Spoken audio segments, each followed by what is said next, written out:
Padahal sejarahnya belum selesai. Besok dia bisa berubah, kelak dia bisa berubah. Yang sekarang kita puji-puji kebaikannya itu, besok dia bisa menjadi orang yang berubah sama sekali dan orang yang lain sama sekali. Sebagaimana kemudian ketika kita mengatakan saya kecewa sekali, anak saya nakal sekali, tidak nurut, anak saya nggak mau ngaji, anak saya bandel sekali gitu, bantah sama orang tua gitu. Ini kan sekarang. Besok dia bisa menjadi orang yang berubah. Anak yang sekarang dikatakan jahat, besok bisa menjadi anak yang hebat. Anak yang sekarang dikatakan sebagai anak soleh sekali gitu ya, ternyata besok bisa menjadi orang yang mengecewakan orang tuanya. Artinya sejarah anak kita belum selesai. Kalau kita melihat anak kita sekarang baik, bapak-bapak, ibu-ibu, alhamdulillah kita syukuri. Tetapi jangan lalai, karena kita wajib menjaga kebaikan mereka. Kalau anak-anak kita sekarang belum baik seperti yang kita inginkan, bapak-bapak, ibu-ibu, jangan malu, jangan merasa gagal, jangan merasa tidak nyaman, karena sejarah dia belum selesai dan Anda tidak boleh menghentikannya pada konteks yang sekarang. Dengan mengatakan dia nakal, itu kan berarti menghentikan sejarahnya. Seakan-akan sejarahnya sudah selesai sekarang, belum. Sejarah dia belum selesai.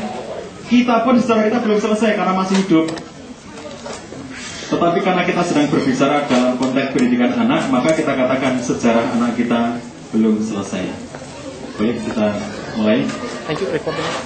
Pertama, untuk kita bisa berkomunikasi dengan baik ya dengan anak kita sekaligus mendidik mereka, prinsip yang pertama adalah bagaimana agar kita menerima anak dengan segala potensinya. Bapak, Ibu, kadang-kadang ada orang tua malu dengan kondisi anaknya. Kadang-kadang ada orang tua merasa tidak nyaman dengan kondisi anaknya. Bahkan ada orang tua yang sejak anaknya masih dalam kandungan itu sudah ditolak gitu. Saya ketika memeriksakan kehamilan anak saya yang ketiga, saya bersama istri memeriksakan kehamilan anak yang ketiga, bertemu dengan seorang ibu-ibu yang juga sedang antri untuk periksa itu, dan kelihatan sekali kalau dia orangnya sangat stres, sangat cemas gitu ya, wajahnya sangat kelihatan kalau dia tidak nyaman di situ. Akhirnya kita ngobrol sambil antri itu ya. Kita tanya mengapa kelihatan sekali bahwa dia kayak orang stres gitu. Dia mengatakan, saya akan konsultasi menggugurkan kandungan, kata dia. Jadi ini kehamilan kedua yang tidak saya inginkan. Saya ingin anak saya yang pertama itu gede dulu. Ternyata belum sampai anak pertama gede, sudah hamil lagi. Itu semua gara-gara bapaknya, katanya gitu. Lalu akhirnya saya ingin menggugurkan kandungan ini. Saya tidak siap dengan kehamilan ini. Jadi dia antri di situ itu dalam rangka untuk konsultasi kepada dokter bagaimana dia menggugurkan kandungan. Kami akhirnya menasihati ibu, ibu nggak boleh berpikiran negatif seperti itu. Sejak dalam kandungan berarti anak ini sudah ditolak. Ini anak yang tidak direncanakan gitu kan. Ini anak yang tidak dikehendaki.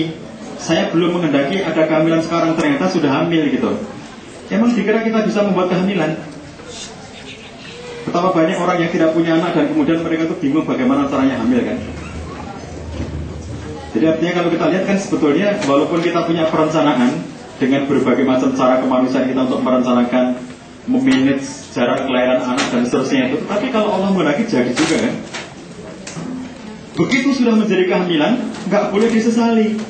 Tidak boleh kemudian dicaci maki, apalagi saya dipikir kalau begitu ini mau saya gugurkan gitu, Masya Allah. Sejak dalam kandungan anak ini sudah ditolak gitu. Jadi sudah terjadi penentangan oleh orang tuanya terhadap kehamilan itu sendiri. Secara psikologis itu sudah membuat barier, sudah membuat jarak antara orang tua itu dengan anak.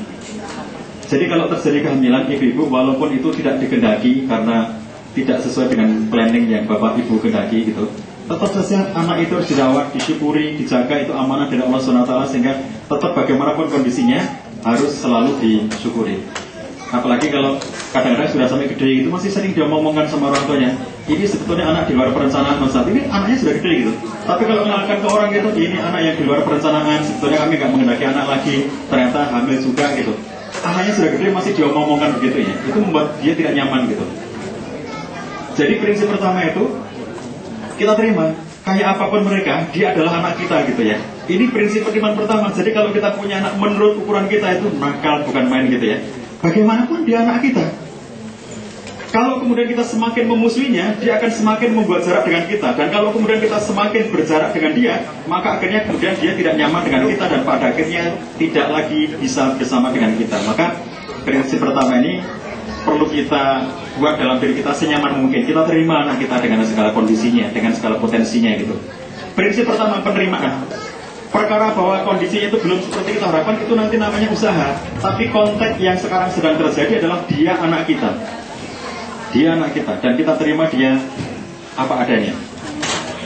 Penerimaan kita kepada mereka akan menjadi kunci keberhasilannya. Bapak Ibu sering mendengar cerita tentang Hirotada Ototake, anak Jepang yang lahir tanpa dua kaki, tanpa dua tangan ya. Mungkin pernah ke Amerika, saya nggak tahu, tapi kita dulu pernah berusaha, ada event organizer di Indonesia itu pengen sekali mengundang Hirotada Ototake ini untuk keliling-keliling di kota-kota besar di Indonesia, karena dia menjadi seorang motivator yang sangat belum sekarang pada kondisi dia sekarang sudah dewasa ya, si Hirotada ini dia menjadi motivator yang sering memberi motivasi di berbagai negara. Tapi janjian waktu dengan Hirotada untuk datang ke Indonesia itu ternyata sulit sekali karena saking sibuknya dia itu. Dia dulu ketika lahir itu kan nggak ada dua kakinya, nggak ada dua tangannya. Dan yang pertama kali mengetahui itu kan si dokter yang melahirkan itu sama suami yang menunggunya. Sampai istrinya pun nggak tahu kondisi anaknya itu, karena begitu lahir suaminya kaget karena kondisi anaknya seperti itu kan, kemudian dia langsung menyarankan kepada dokter agar ini dirawat di ruangan yang terpisah, semacam diinkubasi gitu supaya kemudian dirawat secara intensif. Dan begitu kemudian istrinya beberapa hari pengen lihat anaknya itu kan, dia heran kenapa sih nggak boleh lihat anaknya sendiri gitu. Dan akhirnya dia memaksa agar kemudian dia bisa melihat anaknya itu. Setelah karena dia memaksa pengen lihat anaknya itu, akhirnya sang suami itu bilang sama perawat bahwa istri saya akan menjenguk anaknya ini, dan dia mengusulkan agar diberikan bed tambahan di sekitar tempat perawatan anaknya itu. Maksudnya kalau istrinya nanti tidak sanggup melihat kondisi anaknya yang seperti itu, dia pingsan, itu sudah ada bed untuk menampung dia gitu. Dan istrinya kemudian diberitahu, kita sekarang boleh untuk menengok anak kita. Akhirnya diantarkanlah oleh sang suami untuk menengok bayinya yang baru beberapa hari itu. Kamu jangan kaget, kondisi anak kita agak khusus, kata suaminya. Begitu kemudian dia lihat anaknya itu ya, inilah anak kita. Sang istri itu memandangi bayinya itu ya, tanpa dua kaki, tanpa dua tangan itu. Diambilnya, ditimangnya begitu, dipandanginya oleh ibunya itu.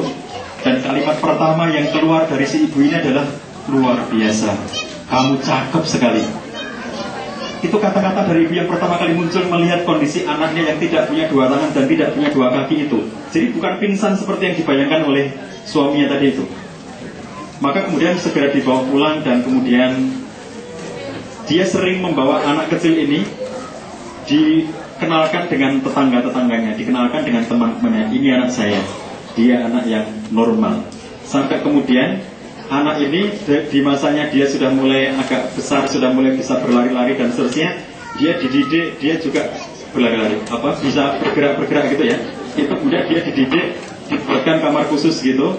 Dia dilatih dengan menangkap bola dengan kepalanya, dengan punggungnya begitu. Dan dia menginsut-insutkan pangkal pahanya gitu ya untuk menangkap bola gitu.